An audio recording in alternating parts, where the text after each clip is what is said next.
Hello friends, मैं हूं Chandan Acharya ji and welcome to my channel.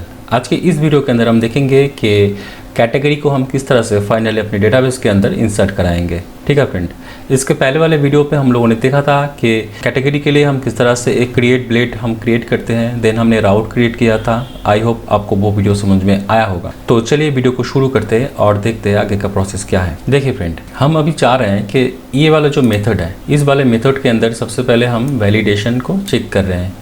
अगर वैलिडेशन सक्सेस हुआ तो हम वैलिडेशन के बाद हमें यहाँ पर इस कैटेगरी को डेटाबेस के अंदर इंसर्ट कराना है। कौन से टेबल के अंदर इंसर्ट कराना है तो मैं आपको दिखाता हूँ। अगर हम अपने ट्यूटोरियल 1 डेटाबेस के अंदर जाएंगे, यहाँ पर आप देख सकते हैं फ्रेंड, यहाँ पर ये जो कैटेगरीज टेबल है इसके अंदर अगर हम जाएंगे तो आप देख सकते हैं फ्रेंड, यहाँ पर आईडी है, यूज़र आईडी है, कैटेगरी नेम है, created at, updated and deleted eight field है। तो हमें इस टेबल के अंदर रिकॉर्ड को इंसर्ट कराना है। मतलब कैटेगरी नेम के अंदर जो भी यूज़र इस कैटेगरी नेम के अंदर डालेगा वो हम इस फील्ड के अंदर ऐड कराएंगे।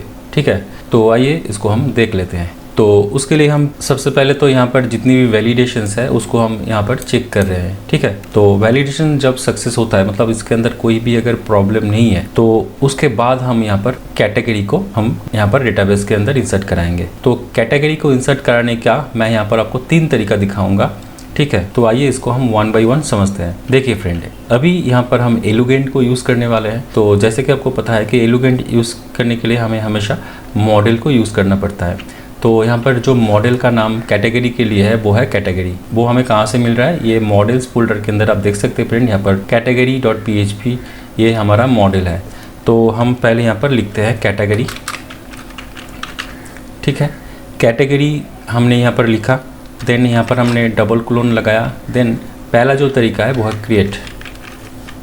किसी भी कैटेगरी को क्रिएट करने के लिए हम यहाँ पर क्रिएट वाला मेथड यूज़ करेंगे। देन हम यहाँ पर ब्रैकेट्स देंगे, देन सेमीकोलन, एंड यहाँ पर हम स्क्वायर ब्रैकेट देंगे, थर्ड ब्रैकेट हम देंगे, एंड यहाँ पर हमें कैटेगरी से रिलेटेड जो भी फील्ड है वो हमें यहाँ पर लिखना है। अच्छा, कैटेगरी के अंदर यहाँ पर आप देख सकते हैं फ्रेंड अंडरलाइन दिखा रहा है, क्योंकि जैसे कि आपको पता होगा कि ये जो कैटेगरी मॉडल है, इस मॉडल को हमें ऊपर इंपोर्ट करना पड़ता है। तो उसके लिए हम क्या करेंगे, यहाँ पर लिखेंगे यूज़, देन हम करेंगे app, then models, then category. ठीक है, हमने कैटेगरी मॉडल्स को यहाँ पर इंपोर्ट कर दिया है। आप देख सकते हैं फ्रेंड, ये एरर जो है वो चला गया है। अब हमें इस क्रिएट वाले एरे के अंदर हमें फील्ड नेम देना होगा। जैसे कि आपको पता है कि कैटेगरी टेबल के अंदर क्या क्या फील्ड है। पहला जो फील्ड है वो है यूज़र आईडी। यूज़र आईडी मतलब कि कौन से यूज़र इस कैटेगरी को क्रिएट कर रहा है। ठीक है, तो आइए इसको हम कॉपी कर लेते हैं पहले तो। देन हम जाएंगे यहाँ पे एंड हमने यहाँ पर यूज़र आईडी लिख दिया है। देन हम यहाँ पर एरो सिंबल यूज़ करेंगे एंड यहाँ पर हमें यूज़र आईडी लिखना है। अब यूज़र आईडी हमें कहाँ से मिल रहा है, देखिए फ्रेंड, यूज़र आईडी हमें मिल रहा है जब हम इस एप्लीकेशन के अंदर लॉगिन कर रहे थे, तो हमें एक ऑथेंटिकेटेड यूज़र अकाउंट बना के हमने यहाँ पर रजिस्टर किया था। रजिस्टर करने के बाद ही हम इस डैशबोर्ड को एक्सेस कर पा रहे हैं। ठीक है फ्रेंड, तो अगर हम यहाँ पर प्रोफाइल पे जाएंगे तो फ्रेंड आप देख सकते हैं मैंने जो इस अकाउंट पे लॉगिन किया है, मेरा नाम चंदन आचार्य जी है एंड मेरा जो ईमेल आईडी है वो है admin@gmail.com। तो ये मेरा अकाउंट है। तो ये वाला डेटा कहाँ पर है, अगर हम यूज़र्स टेबल के अंदर जाएंगे तो आप देख सकते हैं फ्रेंड, यहाँ पर बहुत सारे यूज़र्स यहाँ पर हैं। जो मैंने जो अभी लॉग इन किया है अपने अकाउंट को वो है admin@gmail.com। इस अकाउंट से या फिर इस यूज़र अकाउंट से हमने अपने डैशबोर्ड के अंदर लॉग इन हुआ हो। तो हम क्या करेंगे, हम इस वाले आईडी को हम अपने डेटाबेस के फील्ड के अंदर ऐड कराएंगे ताकि हमें ये पता चल जाए कि कौन सा डेटा कौन से वाले यूज़र ने क्रिएट किया था। ठीक है फ्रेंड, तो आइए इसको हम कैसे करेंगे। उसको करने के लिए हम यहाँ पर यूज़ करेंगे ऑथ। ठीक है, ऑथ, देन हम यहाँ पर डबल क्लोन देंगे एंड यहाँ पर हम लिखेंगे यूज़र एंड यहाँ पर हम लगाएंगे उसकी आईडी। हम क्या कर रहे हैं फ्रेंड, यहाँ पर ऑथेंटिकेटेड जो यूज़र्स है उसको पहले गेट कर रहे हैं एंड उस ऑथेंटिकेटेड यूज़र की सिर्फ आईडी कॉलम को हम यहाँ पे गेट करके इस यूज़र आईडी के अंदर असाइन कर रहे हैं। नेक्स्ट जो फील्ड है वो है कैटेगरी नेम। तो आइए कैटेगरी नेम को हम करते हैं इंसर्शन। तो हम यहाँ पर जाएंगे एंड यहाँ पर हमने कैटेगरी नेम डाल दिया है एंड यहाँ पर हम फिर से इसको एरो लगाएंगे। अब देखिए फ्रेंड, ये वाला जो कैटेगरी नेम है ये हमें कहाँ से मिलेगा, अगर हम create.blade.php के अंदर जाएंगे, इस वाले टेक्स्ट इनपुट के अंदर जो भी नेम यूज़र डालेगा वो हमें एक्सेस करना है इस कैटेगरी अंडरस्कोर नेम के थ्रू। ठीक है, मतलब अगर कैटेगरी के अंदर जाए एंड यहाँ पर क्रिएट कैटेगरी पे क्लिक करें, यूज़र जो भी इस फील्ड के अंदर डालेगा वो हम किस तरह से एक्सेस कर पाएंगे, हम एक्सेस कर पाएंगे इस नेम के थ्रू। नेम क्या है? Category name. ठीक है, तो इस कैटेगरी नेम को अगर हमें कंट्रोलर पे यूज़ करना है या फिर एक्सेस करना है तो हम उसको एक्सेस करेंगे इस रिक्वेस्ट वेरिएबल के थ्रू। ठीक है, तो हम इसको कैसे एक्सेस करेंगे, देखिए यहाँ पर हम लिखेंगे रिक्वेस्ट एंड देन हम यहाँ पे एरो लगा के हमने यहाँ पर कैटेगरी नेम को डाल दिया है। अच्छा, एक चीज़ मैं आपको यहाँ पे ज़रूर बताना चाहता हूँ कि यहाँ पर जो ऑथ हमने यूज़ किया है, इस ऑथ को एक्सेस करने के लिए हमें ये वाला नेम्स ज़रूर इंपोर्ट करना है। हमने इसको इंपोर्ट कर लिया है। कहाँ पर, आइए देखते हैं। आप देख सकते हैं फ्रेंड, यहाँ पर user, illuminate, then support, then facet, then auth, ये वाले नेम स्पेस की हमें ज़रूरत है ऑथ को यूज़ करने के लिए। यहाँ तक हमने कर लिया है। अब यहाँ पे और 3 फील्ड है, एक है क्रिएटेड ऐड है, अपडेटेड ऐड है एंड डिलीटेड ऐड है। तो हम और कोई भी डेटा यहाँ पर इंसर्ट नहीं कराएंगे। तो हमने जो कैटेगरी क्रिएट का जो कोड है वो हमने यहाँ पर एलोगेन के थ्रू कर दिया है। तो आइए अभी इसको हम टेस्ट करके देखते हैं कि ये काम करता है या नहीं। हम चले जाएंगे अपने फॉर्म के अंदर एंड इसको पहले हम एक बार रिलोड करा लेते हैं। हम पहले तो इसको ब्लैंक छोड़ के एक बार टेस्ट करेंगे कि वैलिडेशन काम करता है या नहीं। हाँ, कैटेगरी नेम इज़ मैंडेटरी, तो हमें कैटेगरी नेम देना है, वैलिडेशन काम कर रहा है। अब हम यहाँ पर लिखेंगे टेस्ट कैटेगरी। ठीक है, हमने यहाँ पर टेस्ट कैटेगरी दिया है। अब हम सेव बटन पे क्लिक करते हैं। जैसे कि यहाँ पर ब्लैंक फॉर्म आ चुका है, मतलब कि मेरा जो डेटा है वो इंसर्ट हो चुका है। तो आइए इसको हम देख लेते हैं। अगर हम इसको फिर से कैटेगरी को लोड करेंगे, इस वाले टेबल को, तो आप देख सकते हैं फ्रेंड, यहाँ पर जो टेस्ट कैटेगरी है वो यहाँ पर क्रिएट हो चुका है। इसकी जो आईडी है वो 1 है, यूज़र आईडी है वो भी 1 है एंड कैटेगरी का नेम टेस्ट कैटेगरी जो हमने यहाँ पर दिया था। Created at and updated add हमने कुछ भी नहीं दिया था, लेकिन ऑटोमेटिकली ये आ चुका है। तो ये एक तरीका है, हम इस तरह से डेटा को इंसर्ट करा सकते हैं अपने एप्लीकेशन के अंदर। ठीक है फ्रेंड, तो आइए, ये एक तरीका हुआ। अब हम एक दूसरा तरीका देखते हैं।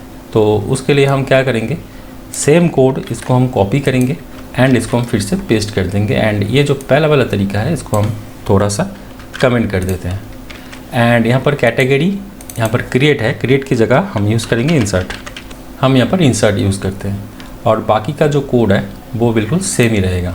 ठीक है, क्यों? क्योंकि हम सेम ही डेटा यहाँ पर जो यूज़र आईडी है वो उसको हम यहाँ पर इस ऑथ यूज़र आईडी के थ्रू एक्सेस कर रहे हैं एंड कैटेगरी का जो नेम है वो हम रिक्वेस्ट कैटेगरी नेम के थ्रू हम एक्सेस कर रहे हैं। तो ये जो डेटा हम रिसीव कर रहे हैं वो सेम ही है, सिर्फ तरीका जो है यहाँ पर पहले हम लिख रहे थे कैटेगरी : क्रिएट एंड यहाँ पर कैटेगरी : इंसर्ट। तो एक बार हम इस तरीके को यूज़ करके देखते हैं। हमने डॉक्यूमेंट को सेव किया एंड हम अपने ब्राउज़र पे चले गए। हमने बैक करना है, एक बार हम इसको रिलोड करते हैं। पहले हम देखते हैं वैलिडेशन काम करता है या नहीं। वैलिडेशन काम किया। अब हम यहाँ पर करेंगे गोल्ड कैटेगरी। देन हम यहाँ पर सेव बटन पे क्लिक करते हैं और देखते हैं कि क्या होता है। डेटा यहाँ पर इंसर्ट हो चुका है। तो आइए अब देखते हैं डेटाबेस के अंदर क्या इंसर्ट हुआ है। फ्रेंड, आप देख सकते हैं यहाँ पर गोल्ड वाला जो कैटेगरी है वो यहाँ पर इंसर्ट हो चुका है। इसकी जो इस टेबल की जो आईडी है वो 2 है। यूज़र आईडी यहाँ पर 1 ही है क्योंकि मैं यहाँ पर लॉग्ड इन हूँ अपने 1 यूज़र आईडी के थ्रू। तो यहाँ पर जो डिफरेंसेस दोनों में दिखाई दे रहा है आपको, पहले वाले केस पे जब हम क्रिएट यूज़ कर रहे थे तो उस केस में हमने यहाँ पर क्रिएटेड ऐड, अपडेटेड ऐड हमने नहीं दिया था, पर डेटाबेस के अंदर ये automatically created at and updated add insert हो जाता है। लेकिन अगर हम कैटेगरी इंसर्ट कमांड को जब हम यूज़ कर रहे थे तो यहाँ पर हमने वही किया, category created and updated add हमने यहाँ पर स्पेसिफाइड नहीं किया था। तो इस केस में ये इंसर्ट यहाँ पर नहीं हुआ है। दोनों में यही डिफरेंसेस है। ठीक है फ्रेंड, आई होप आपको अभी समझ में आ रहा होगा कि यहाँ पर category create and category insert के अंदर डिफरेंसेस क्या है। ठीक है, तो आइए एक और तरीका देखते हैं। इसको हम कमेंट कर देते हैं एंड यहाँ पर हम करेंगे क्या, सबसे पहले हम यहाँ पर लिखेंगे न्यू एंड देन कैटेगरी। ठीक है, अब ये जो कैटेगरी है इसको हम एक वेरिएबल के अंदर असाइन करेंगे। वेरिएबल का नाम भी हम कैटेगरी ही रखते हैं। एंड यहाँ पर हमने सेमीकोलन लगा दिया है। देन हमने यहाँ पर क्या किया है फ्रेंड, कैटेगरी का एक ऑब्जेक्ट बना के इस कैटेगरी वेरिएबल के अंदर हमने डाल दिया। अब इस कैटेगरी ऑब्जेक्ट के अंदर हम क्या कर सकते हैं, कैटेगरी फील्ड के अंदर जितनी भी कॉलम्स हैं उसको हम डायरेक्टली एक्सेस करा सकते हैं। कैसे कराएंगे आइए देखते हैं। पहला जो फील्ड है वो है कैटेगरी यूज़र आईडी। तो यूज़र आईडी हम डाल देंगे यहाँ पर क्या, ये, ठीक है फ्रेंड। एंड देन इसको हम कॉपी कर लेते हैं, पेस्ट करते हैं। एंड यहाँ पर हम कैटेगरी नेम यहाँ पर उठा लेते हैं एंड कैटेगरी नेम हम इस तरह से गेट करेंगे, ठीक है। ये मैंने कर लिया है। अब हम इस कैटेगरी को सेव भी करना है, तो उसके लिए हम क्या करेंगे, कैटेगरी एंड देन सेव। ये एक तरीका है, ठीक है। तो हमने यहाँ पर क्या किया है, हमने यहाँ पर एक कैटेगरी जो मॉडल है उसका एक ऑब्जेक्ट बना के इस कैटेगरी वेरिएबल के अंदर ले लिया। अब इस लेने के बाद हमने क्या किया है, इस कैटेगरी का एक ऑब्जेक्ट बना के इस कैटेगरी वेरिएबल के अंदर हमने वो ले लिया है। अब लेने के बाद इस कैटेगरी की जो फील्ड है, जैसे कि यूज़र आईडी है, कैटेगरी नेम है, इसको हम डायरेक्टली इस तरह से एक्सेस कर सकते हैं। एंड इस वाले फील्ड के अंदर हम इस वाले डेटा को असाइन कर रहे हैं एंड देन लास्ट हम यहाँ पर इस कैटेगरी को सेव कर रहे हैं। ये एक और तरीका है, ठीक है। तो आइए इसको भी हम टेस्ट करके देखते हैं। इसको हम एक बार रिलोड करते हैं। यहाँ पर 2 डेटा है। अब हम इसको एक बार बैक करके एक बार रिलोड करते हैं। हम यहाँ पर टेस्ट करते हैं पहले ये वैलिडेशन काम कर रहा है या नहीं। अब हम सिल्वर नाम का एक कैटेगरी हम यहाँ पर डाल रहे हैं एंड देन सेव बटन पे क्लिक करके देख रहे हैं। आप देख सकते हैं फ्रेंड, यहाँ पर भी डेटा सक्सेसफुली इंसर्ट हो चुका है। तो आइए अभी देखते हैं कि डेटाबेस के अंदर क्या क्या चेंजेस हुआ है। तो आप देख सकते हैं फ्रेंड, यहाँ पर आईडी जो है 3 है, यूज़र आईडी 1 है, कैटेगरी नेम सिल्वर है। यहाँ पर भी created at and updated at automatically आ चुका है, जो कि हमने यहाँ पर असाइन नहीं किया था। तो आपने देखा फ्रेंड, यहाँ पर 3 तरीका, जहाँ पर मैंने आपको दिखाया कि तीनों तरीके से टेबल के अंदर डेटा को इंसर्ट करा सकते हैं, लेकिन यहाँ पर उनमें डिफरेंसेस क्या है। तो मैं इसको कमेंट करके ये पहला वाला जो तरीका है इसको हम कमेंट आउट कर देते हैं। मैं यहाँ पर ये तरीका यूज़ कर रहा हूँ, ठीक है। आई होप अभी आपको समझ में आ रहा होगा कि किस तरह से हम डेटाबेस के अंदर डेटा को इंसर्ट करा सकते हैं। एक चीज़ मैं यहाँ पर करना चाहता हूँ, जैसे ही मैं कोई डेटा को इंसर्ट करा रहा हूँ तो बोर्ड क्या हो रहा है, ये ब्लैंक पेज बार बार आ रहा है, हमें फिर से यहाँ पर बैक करना पड़ रहा है एंड देन हम नेक्स्ट डेटा यहाँ पर इंसर्ट करा सकते हैं। पर मैं वैसा नहीं चाह रहा, मैं ये चाह रहा हूँ कि मेरा पेज सेम ही रहे और जैसे ही डेटा सक्सेसफुल इंसर्ट हो जाए तो उस केस में हमें यहाँ पर एक सक्सेस मैसेज मिल जाए, ठीक है फ्रेंड। तो आइए देखते हैं कि उसको हम कैसे करेंगे। तो हम चलेंगे अपने कोड के अंदर एंड यहाँ पर हम लिखेंगे रिटर्न रिडायरेक्ट, देन हम बैक करेंगे, मतलब सेमी पेज के अंदर हम बैक करेंगे। यहाँ पर हम लगाएंगे विथ एंड विथ में हम मैसेज एक की नेम देंगे एंड मैसेज हम क्या लगाएंगे, कैटेगरी क्रिएटेड सक्सेसफुली, देन हम सेमीकोलन लगाते हैं।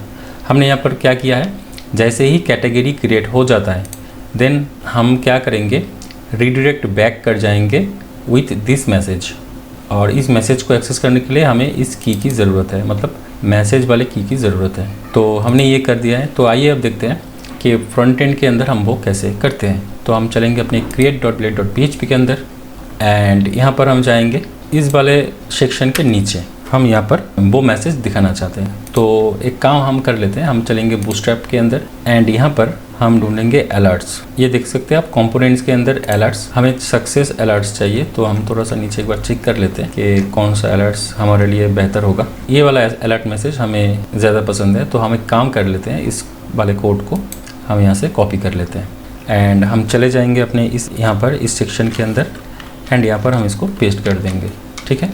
एक बार हम रिलोड करके देखते हैं। हम चलेंगे अपने एप्लीकेशन पे, तो आप देख सकते हैं ये अलर्ट मैसेज कुछ इस तरह से आएगा। ये येलो है तो हम इसका कलर जो है उसको चेंज करके ग्रीन करते हैं। आप देख सकते हैं यहाँ पर अलर्ट वार्निंग है, इसको हम करेंगे सक्सेस। ये बूटस्ट्रैप क्लासेस है, ये अलर्ट सक्सेस अभी ग्रीन हो चुका है, मतलब कि ये सक्सेस हो चुका है। तो आइए इसको हम अभी करते हैं जैसे कि आप देख रहे हैं फ्रेंड, ये ऑटोमेटिकली ये डिस्प्ले हो रहा है। हम ये चाह रहे हैं अगर डेटा पोस्ट होने के टाइम, अगर डेटा सक्सेसफुली पोस्ट होता है या फिर सेव होता है तो उस टाइम पे ही सिर्फ ये जो अलर्ट मैसेज है वो आएगा, वरना ये शो नहीं करेगा। ठीक है, तो आइए इसको कैसे करेंगे देखते हैं। उसके लिए हम यहाँ पर एक कंडीशंस लगाएंगे @if।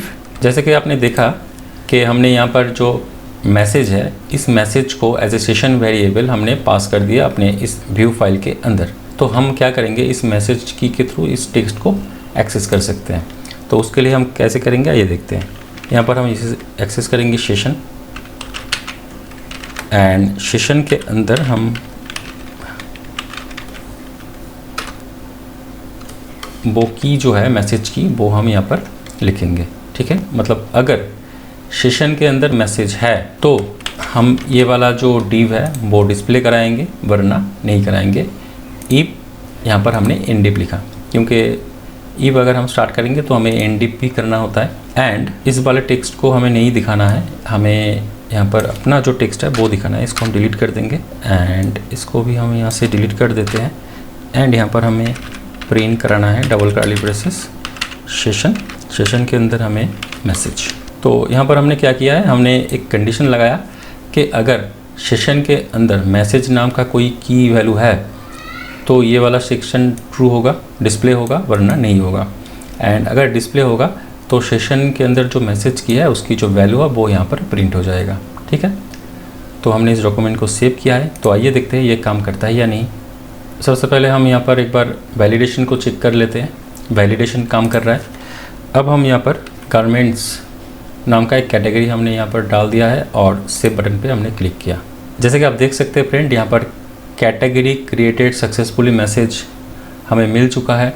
और अगर हम अपने डेटाबेस के अंदर जाएंगे तो आप देख सकते हैं यहाँ पर जो गारमेंट्स नाम का कैटेगरी है वो भी यहाँ पर सक्सेसफुली इंसर्ट हो चुका है, created at and updated add value के साथ। ठीक है, एंड यहाँ पर जो अलर्ट मैसेज है वो भी यहाँ पर डिस्प्ले हो रहा है। अगर हम चाहें तो इसको क्लोज कर सकते हैं। तो इस तरह से हम कैटेगरी को क्रिएट कर सकते हैं विथ एलिगेंट के थ्रू। तो आई होप आपको ये वीडियो समझ में आया होगा। तो इस वीडियो में इतना ही, मिलते हैं अगले वीडियो पे, तब तक के लिए टाटा।